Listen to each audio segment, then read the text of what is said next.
Fala, caros amigos, boa tarde, bom dia, boa noite, saudações. Meu nome é Alan e hoje aqui nesse espaço, nesse canal, eu gostaria de estar aqui, estou aqui no ambiente improvisado, né, com roupas improvisadas, com a cara improvisada também, né, barba por fazer, aparência não muito apresentável para um público, né, de internet, de YouTube. Mas, sei lá, eu senti algo no coração de fazer, de compartilhar com vocês e quero fazer da maneira mais espontânea possível. Eu tenho visto um número crescente de pessoas na internet compartilhando depoimentos porque deixaram de ser religiosos ou porque se tornaram ateus. Tenho visto ex-pastores, né, ex-líderes religiosos, ex-padres, ex-pessoas que eram ligadas à religião, e tenho visto um número crescente de jovens, né, principalmente quando eles ingressam nas universidades. Dependendo da cadeira de atuação dessas universidades, muitos tendem a deixar o lado religioso e, geralmente, no fim da sua carreira, ou no meio da sua carreira, no meio acadêmico, por ser um ambiente muito hostil e também por ser algo que hoje em dia se tornou, assim, da era pós-moderna, se tornou meio que um modinha, se tornou também meio que uma tendência para muitos jovens, né? Pois dá um ar um ar de intelectual, dá um ar de liberdade, né?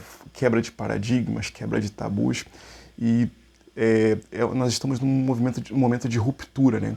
Entre a cultura que a gente considera como patriarcal, como a cultura familiar, com a cultura progressista que busca aí essa ruptura rumo a uma nova era, né? Então, enfim, eu queria trazer meu depoimento para vocês, que é no caso, o meu caso foi uma corrente no sentido contrário da coisa. Eu deixei de ser ateu pura e simplesmente porque eu entendi e descobri que, pelas evidências, né, eu não tenho fé suficiente para sustentar um ateísmo, ainda mais com as informações que nós temos nos dias de hoje. Então, assim, por incrível que pareça, não foi a questão religiosa, não foi uma fé, não foi um encontro, não foi algo assim supremo, sobrenatural, sobre-humano que me trouxe essa conclusão. Por incrível que pareça, foram as minhas buscas, as minhas pesquisas e as evidências que eu encontrei que me trouxeram a esse lado da moeda. Embora muitas pessoas digam que a ciência e a fé elas são opostas, digam que que a ciência nega que existe a divindade, que existe transcendência, que existe vida após a morte, esse tipo de coisa. Na verdade, a ciência é uma entidade que ela não tem voz própria, ela não fala por si própria. Ela simplesmente é um conjunto de conhecimentos adquiridos, né, através de experimentos realizados, né, através de amostragens, através de repetições, e cientistas, né, pessoas, seres humanos, interpretam essas evidências e eles falam por si só, eles não falam pela entidade, até porque existem muitas cadeiras de conhecimento. Então, acaba que essa ideia de que o conhecimento suplantou a superstição e outras coisas, elas acabam não sendo objetivas, são coisas subjetivas ao portador daquela mensagem ou aquela pessoa, né, que tem a voz para poder colocar o seu ponto de vista. Então, por que eu estou comentando com vocês? Assim, o que nós aprendemos geralmente nas escolas, né, quando nós também mais forte, né, quando ingressamos no ensino superior, e eu também, né, fiquei assim,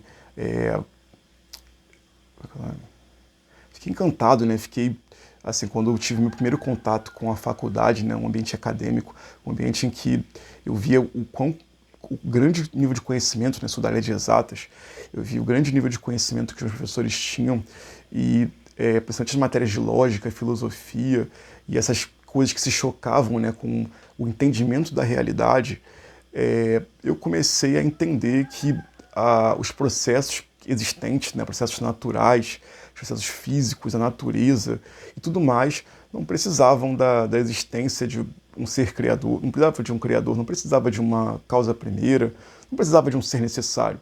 A própria natureza se autorreproduzia e criava mecanismos e meios para sustentar a vida, sustentar toda a existência. Não precisava de um ser superior, de um Deus. E essa ideia, né, foi propagada para mim, né, foi de uma maneira panfletária e também por conveniência e pelo ambiente em que eu estava e tudo mais. Eu embarquei nessa viagem, né, entendi que o universo veio através do Big Bang, que é a teoria científica que tem um maior nível, né, um alto nível de evidências para a possibilidade. E na questão da vida, embora eu sempre tive muitos questionamentos e ressalvas, mas a melhor expressão que eu tinha era a evolução, que eu desde sempre tive muitas ressalvas. Não por um viés religioso, mas por questão de lógica, por questão de questionamentos que eu havia e tenho, né, sobre essa tese. Mas é o que a gente tinha para poder explicar a origem da vida, então tudo mais. Então, por esse meio, eu achava que não precisava da existência de um ser superior. Só que o tempo passa, né, experiências e situações acontecem e a gente tem inquietações. Então, a mesma inquietação e o mesmo crivo que eu usei para julgar superstições, né, religiões e outras coisas, eu comecei a analisar e comecei a questionar a ciência, né, que hoje, né, acabou bem que se tornando um dogma. Se você nega alguma coisa ou você questiona algo que a ciência traz, você é negacionista, você é anti-ciência, você é retrógrado, você é alguém que não pode questionar, virou meio que um dogma, né? Você questionar hoje lembra muitos tempos da Idade Média, onde você era tido como herege, quando você questionava um dogma estabelecido, né? Quem é você para questionar a entidade tal? Eu sou dono do conhecimento, sou dono do saber, sou aquele que tem aquela informação e você não é ninguém para questionar a mim. Qual é a sua formação? Qual é a sua cadeira? Quem é você para me questionar, né? Seria ridicularizado, né, nos dias de hoje. Então, sendo mais objetivo, desculpa aí, nós já temos 7 minutos de vídeo, né? Mas eu comecei a refletir sobre, cara. Poxa, então o nada, né, produziu o vazio e o vazio ele produziu espaço. E dentro desse espaço ele produziu tempo e a união dos dois produziu matéria. E essa matéria inicial, ela tinha a circunferência de um próton, ou seja, seria mais ou menos na escala dos picômetros, ou seja, algo de 1 centímetro dividido por 1 trilhão de vezes seria a partícula inicial que gerou toda a matéria existente, né, no universo. E eu comecei a questionar, poxa, você já viu uma explosão gerar alguma coisa? Explosão gera destruição. Aí eu comecei a questionar, poxa, mas que ignição foi essa que produziu uma explosão e se não existia espaço, não existia tempo, para onde se expandiu, para onde se propagou essa matéria, né? Para onde que ela entrou e se expandiu e como é que algo que deveria se desfazer, né? Porque se foi uma explosão que causou tudo isso, ela deveria se desfazer, ela deveria não não se organizar. E eu comecei a ver que as leis inexistentes do universo, né, como a termodinâmica e outras leis, faz com que o universo ele caminhe de uma forma organizada para desorganizada. E a teoria do Big Bang ele faz o contrário, ele caminhava de algo desorganizado para organizado. Então eu falei, poxa, então eu tenho que pelo menos pegar a lei da física e ignorar, para mim poder aceitar que o Big Bang é a causa primeira do universo e que tudo veio à existência através dele, eu tenho que negar, por exemplo, acho que é, se não me engano, a primeira lei da termodinâmica. Então, eu tenho que, peraí, como é que a lei da termodinâmica, que ela é provada e comprovada em todo o universo, ela pode ser jogada aqui no lixo para mim aceitar uma teoria que viola isso daí? Então, comecei a ter esses tipos de questionamentos. Comecei no ramo filosófico também racional, comecei a questionar por que esse tipo de coisa, né, esse tipo de processos, né, comecei a ir pela linha da física e da astronomia para tentar entender como essas coisas se organizaram. Então eu teria uma partícula inicial, que ninguém sabia que partícula é essa, só se sabe que ela teria a circunferência de um próton, e por alguma ignição, algum motivo qualquer, ela se propagou, se explodiu, se organizou por maneiras próprias, né? E algo simples, algo que talvez só existisse um tipo de matéria, né? Um tipo de componente inicial, ele explodiu, né, como havia dito assim, e formou todas as matérias que nós temos hoje em dia, né? Temos a tabela periódica catalogadas aí com uma quantidade enorme de matérias, e sem alguém que guiasse esse processo, essas coisas foram se organizando. E todas essas coisas que me espantou, né, meu questionamento, era que como que essas coisas se organizaram, né, e fizeram esse crescimento, se expandiram, né, elas cresceram nesse espaço, né, que começou a existir a partir desse momento, espaço e tempo, e o que eu também me questionei é que elas, durante todo esse tempo, elas foram harmonizadas e regidas por uma lei, todas elas pelas leis que vieram a existir através desses processos, né? E, poxa, como que essas leis surgiram junto com essas coisas, né? Então são coisas que parecem não fazer sentido, parece que, como sem ter algo de fora guiando o processo, ele trouxe à existência esses mecanismos, né? E eu entendo que o universo ele é um sistema fechado, cara. E se você pegar qualquer tipo de sistema fechado, eu estou falando assim desses termos porque assim, eu sou da área minha formação é da área de ciência da computação, engenharia e tudo mais, assim, então tem essas ideias matemáticas pré-estabelecidas, né? Então, como que um sistema fechado, como é o universo, que é o mais provável que seja, não se tem uma confirmação direta, mas é uma probabilidade bem grande de que ele seja um sistema fechado. Então, como que eu tenho um sistema fechado e esse sistema fechado, a chave para entender ele, né, o sentido, o significado dele está fora do sistema. Então, se o universo é tudo que existe e ele próprio se autocriou, onde é que está esse sentido? Onde é que está o fora do universo para poder entender o sentido dele e o que ele é? Então eu comecei a... Poxa, não faz sentido, cara. Outra coisa também que é o mais óbvio de todos, né? Como é que, poxa, o nada... como é que vem a existência algo a partir de nada, né? Então, poxa, por que eu não tenho medo de estar aqui nesse ambiente aqui agora, na minha sala de trabalho, e aparecer um tigre aqui? Ué, porque do nada, nada se faz, nada se cria. Então, por que eu não tenho medo de aparecer aqui uma cobra aqui? Porque ela não vai surgir do nada, espontaneamente aqui. Então, esse tipo de coisa começaram a trazer questionamentos a mim e também aos meus professores que fomentavam isso, né? Eles fomentavam que também não existiam verdades, que tudo era relativo. A única verdade é que não existia verdade. Pô, peraí, cara, como é que eu... comecei a entender que a verdade sim, ela existe, ela é exclusiva e excludente, e ela pode ser verificada e pode ser comprovada. Então, eu falei, poxa, então existe verdade. Então eu comecei esse caminho aí rumo à verdade, né? E comecei a ver, né, os mecanismos, né, que geraram as nebulosas, as galáxias e a poeira cósmica, outros mecanismos que geraram a órbita dos planetas, a gravidade, e por fim geraram o nosso planeta, né? E a aleatoriedade, né, me chamou a atenção, né, que a aleatoriedade de tudo isso gerou um sistema que trouxe órbita, né? E dentro dessa órbita desse planeta gerou-se um sistema gasoso, né, um sistema que atmosférico, né, que criou condições ideais para que moléculas desenvolvessem, por exemplo, a formação da água, né, o hidrogênio composto que havia na atmosfera, junto com o oxigênio, eles fizeram uma simbiose e criou-se a água. E dentro dessa água, né, dentro desse planeta rochoso, né, que só havia planeta mineral, né, que havia no momento, houve ali uma situação em que uma sopa primordial, né, ela gerou um ser unicelular. E aí eu questionei, poxa, como é que, por mais simples que seja um ser unicelular, uma célula, ela não é algo simples, cara. A célula, ela é formada por uma membrana plasmática, citoplasma e núcleo. Isso eu lembro das aulas de biologia da escola, porque eu nunca fui muito bom com essa área de biologia. Mas, tendo esse conceito pré-estabelecido, poxa, mas eles não só existem em conjunto, para que eles surgissem, os três teriam que ter surgido ao mesmo tempo. Não haveria possibilidade de um surgir sem o outro.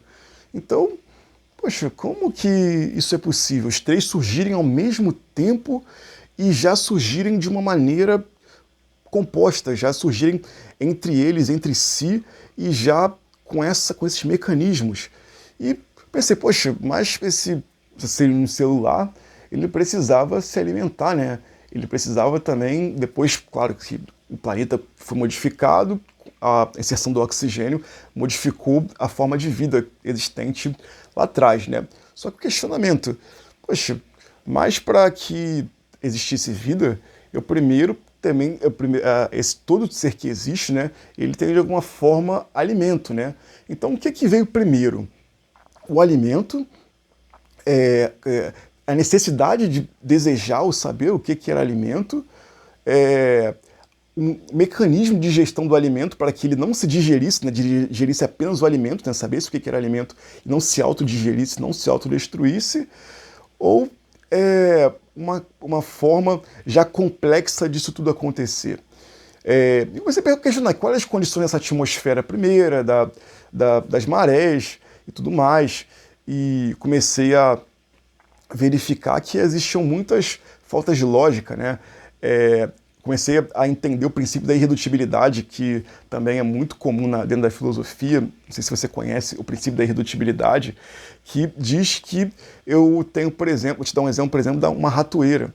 Ratoeira, eu tenho a base, tenho ali um mecanismo, né, de pressão que vai acertar o rato, caso ele acerte ali o rato.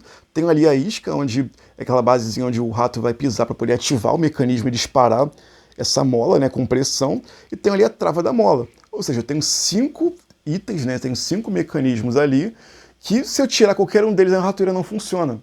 Se eu tirar a mola, não tem pressão, não vou comprimir o rato. Se eu tirar a base, não tem onde prender os outros componentes. Se eu tirar a trava, ele nunca vai estar armado para poder acertar o rato.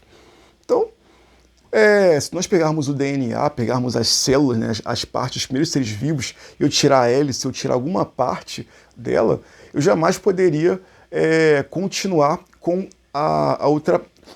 Eu não poderia ter continuidade daquela espécie. Por quê? Porque se a evolução ela entendesse que aquela parte era desnecessária, era necessário descartar aquela parte para mim poder me adaptar ou receber uma outra parte, todo o mecanismo pararia de funcionar. Você entende o raciocínio? Então não faz sentido. E se eu tivesse, por exemplo, uma espécie de animal, por exemplo, eu tenho um cavalo e uma égua, e se eles se reproduzem e eu tenho um descendente diferente daquele animal, primeiro, eu tenho uma espécie estéril, porque ele não vai ter um outro igual para poder continuar a espécie com ele. Então não faz o menor sentido lógico a questão. Então, eu comecei a fazer esses questionamentos.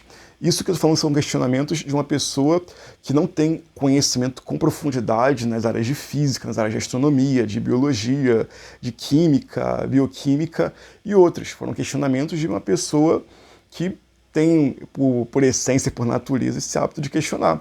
Então, essas questões primeiras me fizeram abarcar, né, entender e buscar profundidade em estudos, né, de cientistas e tudo mais, evidências, porque na verdade o estudo científico ele traz evidências e pessoas interpretam essas evidências e criam probabilidades de serem uma coisa ou serem outras.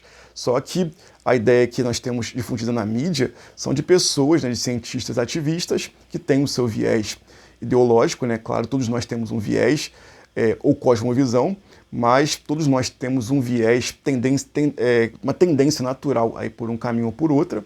Tem até um livro chamado O Problema do Método, não sei se já ouviu falar. O Problema do Método, ele diz que quando a gente tem uma ideia pré-estabelecida e a gente encontra no nosso experimento algo diferente do que nós pensávamos encontrar, nós arrumamos uma forma de encaixar aquele nosso resultado errado dentro do nosso método de uma maneira diferente, com uma outra visão, para que a gente não perca aquela nossa ideia inicial. E isso acontece em diversos experimentos científicos, né? Então, você já viu, por exemplo, assim, na vida de maneira micro, né? Nas bactérias e vírus, nós passamos aí por períodos de saúde pública, né, complicados. Não vou citar o nome por causa que eu sei que o YouTube ele é bem rigoroso quanto a isso, né? Mas você já viu um vírus, de uma doença X, ele virar doença Y? Você já viu um vírus da malária virar dengue? Você já viu um vírus aí sei lá, um vírus da AIDS, quer dizer, um vírus da gripe virar AIDS? E ainda bem que não, né? Seria terrível esse tipo de coisa, né? Então, existem sim adaptações e mutações, só que o micro-organismo, né, a vida, ele continua sendo o mesmo organismo, né? E eu acredito sim que, exemplo, que no início, né, no princípio, da forma que a vida veio e foi concebida, que não vou estar debatendo nesse vídeo sobre a respeito, ela talvez tenha uma espécie que ela, por adaptação, se tornou outras. Por exemplo, o grupo dos caninos. Talvez inicialmente não existisse coiote, lobo, raposa, variedade de animais, né, desculpa, variedade de cães, como temos hoje, né, e variedade de cães do mato, né, lobo-guará e outros iniciais. Então, eu acredito que sim, no começo existia um animal do grupo canino e com o tempo, né, com a adaptação, com o ambiente em que ele estava, ele foi tendo ali diversificações. Assim como também o grupo dos felinos e outros assim, mas eu não acredito que um animal virou outro. Por exemplo, eu não acredito que, por exemplo, um réptil ele se transformou numa ave, né, ou a ave no réptil, ou que um réptil se transformou num mamífero. Esse tipo de coisa, ele não se sustenta pela evidência fóssil, não se sustenta pela questão genética, né, questão de mapeamento de genoma, e outros também, né, se você verificar. Então, o que eu tenho de ideia para mim do evolucionismo, por exemplo, é que ele não é ciência, e a base dele é o naturalismo filosófico. Então, para mim, o que a gente tem de melhor dentro da ciência que tira um ser superior da equação, né, de ter sido criado, que seria a melhor solução, que seria essa da evolução das espécies e do Big Bang, ou Big Bang, como alguns chamam, que seria em inglês grande baboseira, eles, que são o melhor modelo científico que tem para explicar a origem do universo e da vida, para mim, ele é insuficiente, ele é incoerente, né? Não tem coesão e sustenta mais na questão de você ser educado desde criança, né? E ser sinônimo hoje em dia de intelectualidade, né?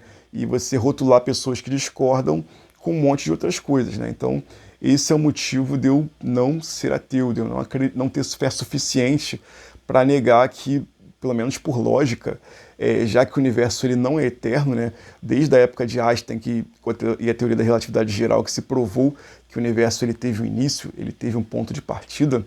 Claro que existem outras teorias, né? As teorias do multiverso, teorias que poderiam explicar a nossa criação primeira, né, do universo, mas para mim faz sentido que a causa primeira do universo, né, a lei de causa e efeito, a causa seja maior do que o efeito. Então, a causa, cabe sim, né, um ser superior, um ser maior do que o universo, ele ser a causa, e nós, o universo, sermos o efeito. Então, faz sentido lógico, né? E se ele é a causa primeira, ele tem que ser alguém que tem que ter todo o poder para poder criar, ou ter poder suficiente para poder criar algo do nada. Ele tem que ser anterior ao tempo, tem que ser anterior ao espaço, anterior à matéria, e tem que ser alguém que seja munido de vontade para poder criar. Então, se você pegar esses atributos, o Deus cristão é o mais próximo, né, o mais próximo que nós temos disso daí, porque o Deus cristão, ele é tido como eterno, ele é tido como onipotente, ele é tido como ser espiritual. Então, se ele é espírito, ele não está dentro da matéria, não está limitado, preso à matéria, e ele não faz, ele tramita pelo espaço, mas ele não está preso ao espaço e tempo. Então, para mim, de uma maneira lógica, ele é mais plausível, mais provável e mais lógico do que o sistema que nós temos científico apresentado nos dias de hoje. E se você disser, poxa, mas isso daí para mim é um ato de fé, isso aí não prova que Deus existe, realmente, eu acho que todos nós temos fé, né? A fé não é é diferente do fideísmo, né? O fideísmo é alguém que acredita em qualquer tipo de coisas, né? Qualquer coisa que disserem para você, você acredita, isso é fideísmo. Mas a fé não, a fé é uma evidência mínima de que algo está ali, por mais que eu não esteja vendo. Então, eu vou na casa de alguém tem, por exemplo, ali pote de comida, pote de água, eu sinto cheiro de animal ali naquele ambiente, mas não vi aquele animal em nenhum momento daquele ambiente ali. Mas eu posso pressupor que existe um pet ali, um animal naquele ambiente ali, porque eu tenho evidências que me forçam aquilo dali. Claro, é possível que o pet não esteja ali, e a pessoa só esteja ali colecionando aquilo dali, possível. Mas a evidência que eu tenho me aponta para algo, né? Me faz inferir algo sobre, né? Ou abduzir, através de evidências, que algo seja verdadeiro ou não. Então, a fé ela precisa de um ponto de partida, ela precisa de uma evidência para que eu suponha ou para que eu abduza ou deduza coisas dentro desse meu raciocínio. Então, mesmo que eu não esteja vendo, né, mas pelo que eu tenho de amostrar até o momento, me leva a apontar que aquilo dali seja verdadeiro ou que o caminho seja aquele. E nós fazemos isso tanto no meio científico, com as evidências e amostragens que nós temos, tanto que muitas coisas que dentro da área médica, bioquímica e física, coisas foram revistas de acordo com conforme a progressão do conhecimento foi acontecendo. Assim também acontece quando a gente tem uma progressão de evidências e conhecimento em relação ao transcendente, da mesma forma. Então, eu acredito que todos nós tenhamos fé, só que algumas pessoas têm fé em pessoas, né, em seres humanos que eles, com a evidência que tiveram, eles inferiram algo, mas que de cunho, hoje, né, está na cultura pop, que é algo, digamos, científico, algo que está dentro do escopo e faz muito sentido para o nosso ambiente de ruptura que nós temos nos dias de hoje. E outras pessoas vão também, de maneira também, algumas até preguiçosas, de não quererem estudar e entender o ambiente à sua volta, né, e entender o meio em que vive, vão inferir que é algo sobrenatural, que é algo que foi e causou todas essas coisas.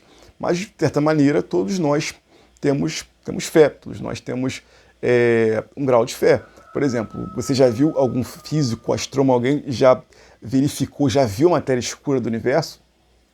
Não. Mas por que nós sabemos que ele existe? Porque por meio de cálculos, de experimentos e por inferências, tudo leva a crer que ela exista.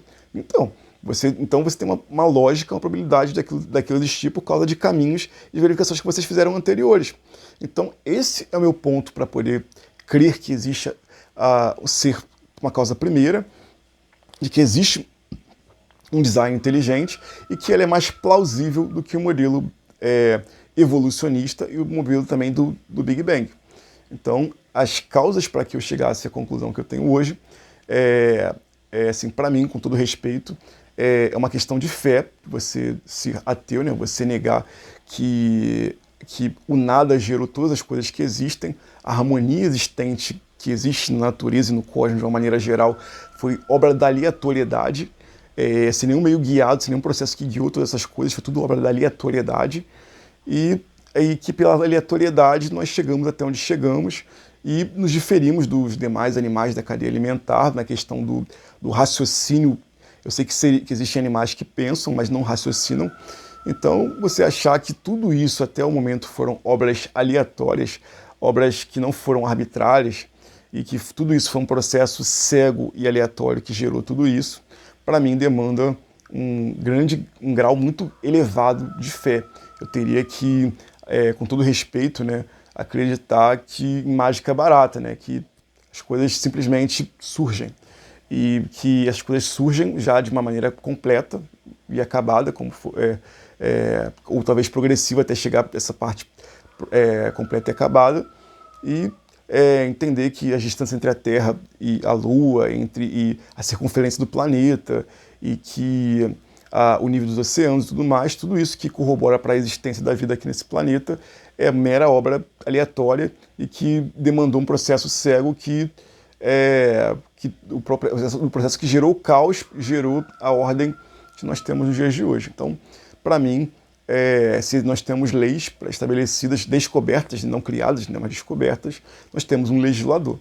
Então, para mim, esse é o motivo de eu não ser ateu e, assim, não é assim, um salto de fé também que eu faria, como, assim, não é, eu acho até que não é honesto, né, pegar isso fora de contexto, mas para mim faz muito sentido uma frase que é atribuída a Blaise Pascal, que ele disse que, basicamente, né, entre outras palavras, que tudo bem, se Deus não existir, né, e eu morrer hoje, tenho 31 anos, realmente, cara, eu dediquei parte da minha vida, cara, eu dediquei 31 anos, claro, esses 31 anos não fui crente, alguém crédulo, né, na divindade durante todo esse tempo, mas vamos botar que eu fosse desde o nascimento, crédulo, né, eu teria desperdiçado 31 anos, joguei 31 anos fora da minha existência, crendo numa mentira, crendo numa bobagem e tudo bem, perdi 31 anos de vida, né, dedicados a uma mentira, mas que não alterou nada que eu poderia fazer, fui satisfeito, feliz e contente dentro desse contexto, não tive uma perda considerável, mas se realmente, quando eu partir daqui, né, morrer hoje com 31 anos, existiu a transcendência, existiu a vida após a morte, existiu um Deus, aí eu ganhei a eternidade. Então, meus amigos, espero que vocês tenham gostado aqui do meu papo, do meu depoimento assim, com vocês. Desculpa aí pelo cenário improvisado, desculpa aí não teve roteiro, foi algo assim espontâneo que eu queria deixar para vocês aqui. E vamos debater, vamos conversar a respeito. Se vocês quiserem deixar aqui no campo de comentários aqui embaixo, o que vocês acharam, né? Posso fazer uma outra, ou até mesmo fazer uma live, né? E debater com vocês a respeito, né? Eu sou alguém aberto a ideias, né? Eu, assim, acho que a gente deve questionar, a gente deve sempre buscar eu acho até que sempre fui uma pessoa questionadora desde a infância, né? Então acho que o nosso conhecimento ele só amadurece e melhora, né, quando a gente conhece cada vez mais os dois lados da coisa e tomamos escolhas sábias sem um viés ou sem uma doutrinação envolvida nisso daí. Então, agradeço mais uma vez, um forte abraço, tamo junto e valeu!